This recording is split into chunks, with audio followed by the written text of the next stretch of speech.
Welcome back, Clarity Coders. Today we're going to show you exactly how to make plots just like these with our same Corona data set. I'm not going to waste any more time. Let's jump right in.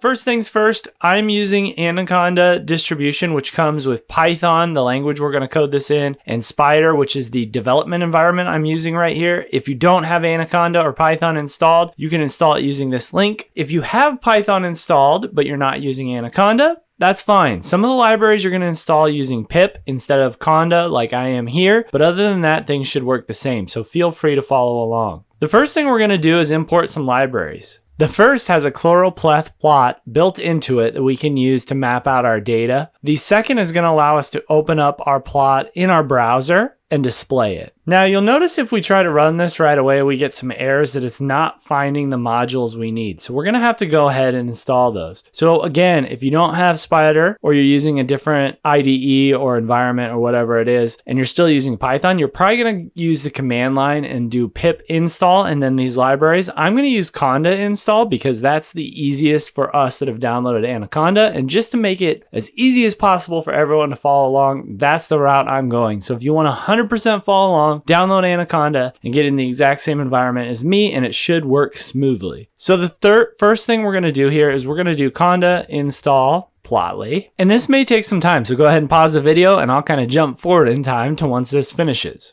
So it looks like that's finished correctly. You can see packages have installed and it says you may need to restart the kernel to use the updated packages. So let's go ahead and do that and do console restart kernel. We'll say yes.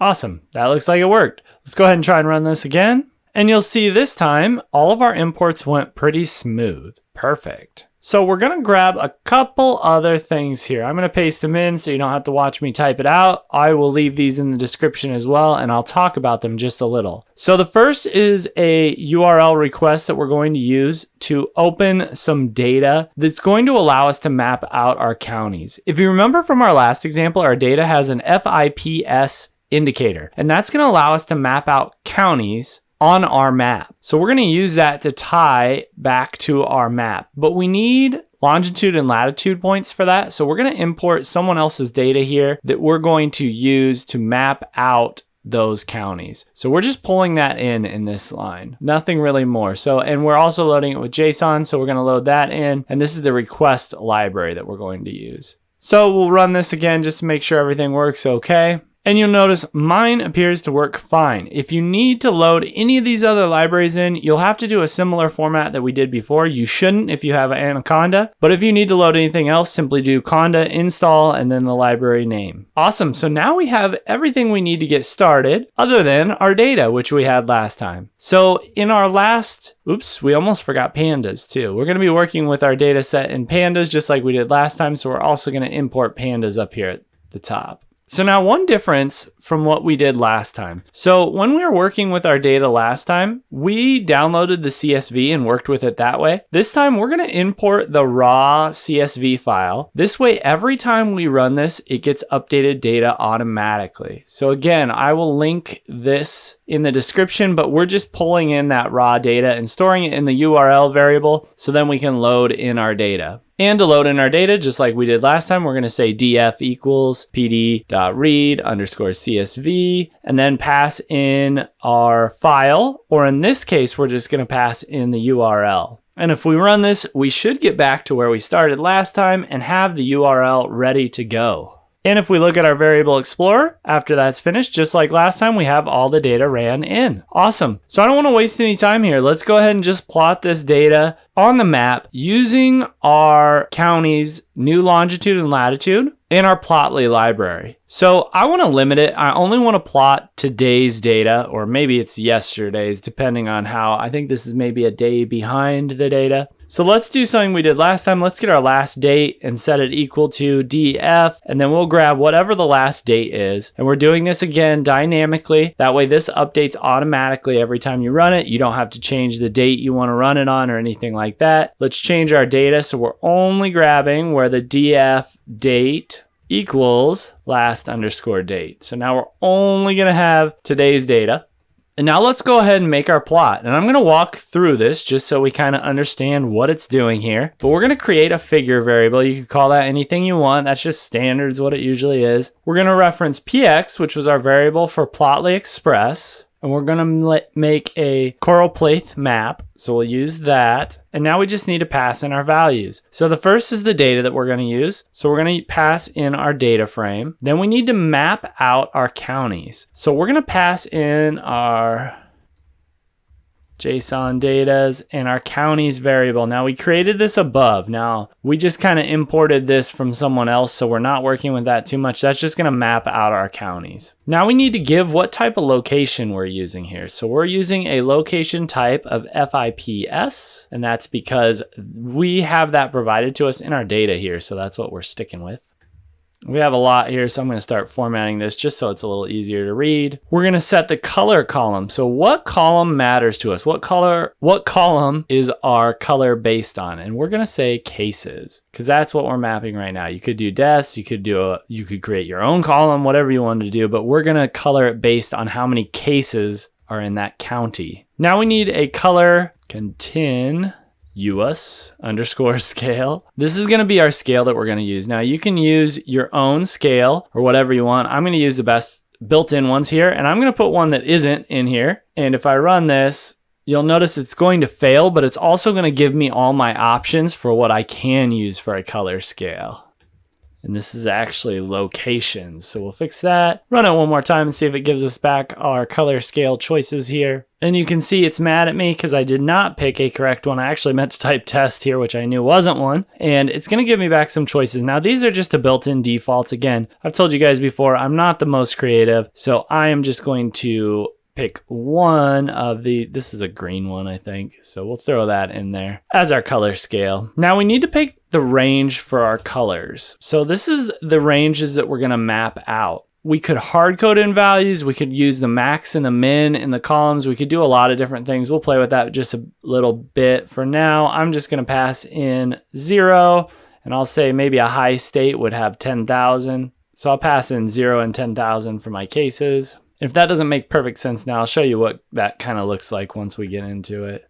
And now I'm going to give it a scope. So it doesn't map out the whole world or anything like that. I'm going to pass in that I just want it to map out USA. So you might be asking yourself, where is he coming up with this stuff? How does he know it's color underscore continuous scale? Different things like that. How do I know the naming conventions? It's all in the documentation. So grab this link and you can do everything exactly how you want. I'm just getting you started here. So we got our scope done. And now let's not waste any more time. Let's plot this data already. And if I run this, and I messed it up, you'll notice I put colors instead of color. Let's change that real quick. Again, these errors come up, nothing to freak out about. Just read your error message and see if you can figure out exactly what's wrong. Typically, if you're trying to follow along with me, as you can see, I make mistakes from time to time. So I'm sure when you guys are following along, you make different mistakes from time to time. So just read and double check that all your spelling and all your capitalization is correct. Now, your first time running this, keep in mind, this may take a long time to open up. Mine took a while to open up. Should open up in your favorite browser.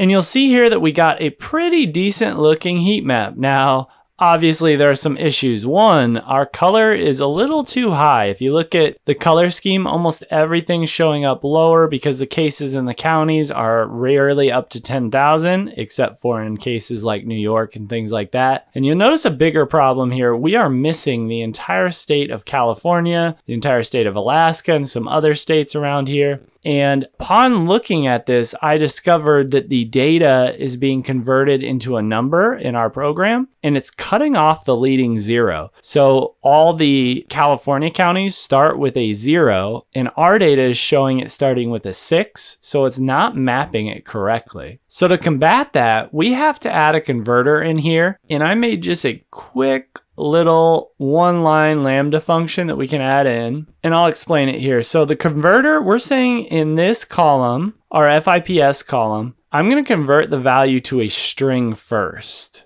Now that's going to allow it to keep the lead 0, and that will help it map to our actual graph. Now our cases is obviously way too high as well, so I'm going to crank this down to 1000 and fix this string one all in the same run. We'll run this again and see what it looks like.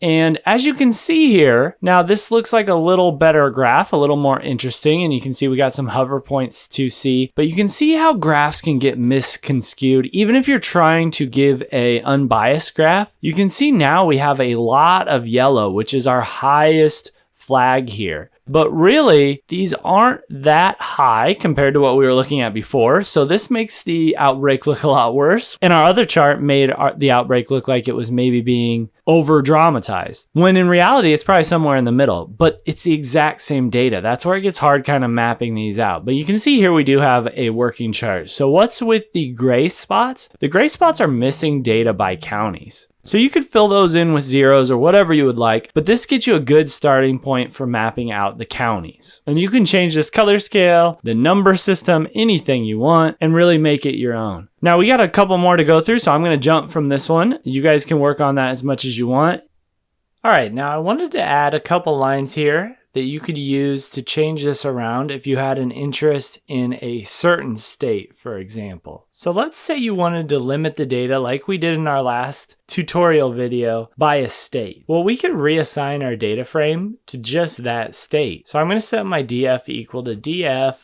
And then if you remember from our last example, inside these square brackets, we can reference what column we want, which is state. And inside of here, we can pass a string and pass the state name that we're interested in grabbing. So we're interested in grabbing just Florida, say. Now everything else will work the same. We're going to limit it to just Florida. We're going to grab the max date, and then we're going to limit it to just that date. So we should just get Florida on that last date. Now remember, when you're limiting these and things like that, we're grabbing this state column, and we have to use the exact spelling and capitalization of our state here. So you'll notice I put Florida with a capital F. So if nothing shows up for you, make sure your spelling and your capitalization all check out. So if we run this again with that small change, you'll notice that we only get one state here. Now this is a little messy since we still have all the other states and we're not currently concerned about all the other states. So we can go ahead and fit our graph to be just whatever our bounds of our map currently are. So we're only going to show where we have data. So I'm going to do fig.update geos. And then let's fit our bounds equal to whatever's in our locations. Now remember, our locations was our FIPS, but in this case, we're only passing in Florida because we're limiting that up here. So that's going to limit our boundaries to our locations, which is just Florida. And we're going to set the rest of the map, the visibility equal to false. That's with a capital F. So this should change our boundaries to be just the locations that we're passing in, which is currently just Florida. And we're going to set the visibility of the rest of the map to false so we can run again. And you'll see I'm having trouble with my plural or not plural today. This is actually fit bounds. Try this one more time with the correct running. And you'll see here, we now have just one state, the same counties mapped out. Now again, we picked these colors here. We said 0 to 1,000 is what we wanted to plot out color-wise. So you'll notice these have more than 1,000 cases, but they're all treated as just that hard yellow. So we could increase this if we wanted. But I think this looks pretty good for right now. Now, one thing that I'm noticing here is with these graphs, we do have some missing data and different things like that. So maybe we want to look at it on a state basis instead of by counties. So we want to sum up all the states like we did in our last example. So I'm going to make some updates to this to turn that into our summed up version. Again, I will have all three of these graphs separate, the whole country with the counties, individual state, and then the sum up of all the states. They'll all be separate programs on the GitHub. So run out and grab that if you would like, but I will show you real quick here how you can do our summed up version of the states. So we did have to grab one more set of data here to make this possible. So to map our states out by state instead of by the FIPS, we have to have the abbreviations of the state name. So I grabbed this nice list of state abbreviations and I'm just going to push that into a data frame called DF abbreviation. So this data frame is going to have the state name and then the abbreviation for that state. For example, it's going to have New York and then the abbreviation NY. And that's going to allow us to graph this appropriately down below. So now we no longer want to limit it by state. We want to plot all the states again. And we still want to grab our last date. Now, after this last date, we want to do our group by like we did in our previous YouTube tutorial video. So we're going to do df.groupby, and we're going to group by the state column. So now we're not going to leave individual counties. We're going to mush all the counties of a state together and just have one value for that state as a whole. And the value we want is cases. And what do we want to do with those cases? We want to sum them up. And I'm going to go ahead and pass in 2frame. So this is going to leave it in a data frame instead of changing to a series. If you remember in our last one, that changed it to a series. So now if I run this again, I'm going to comment these out just so it doesn't plot it right now. So I'm going to comment this.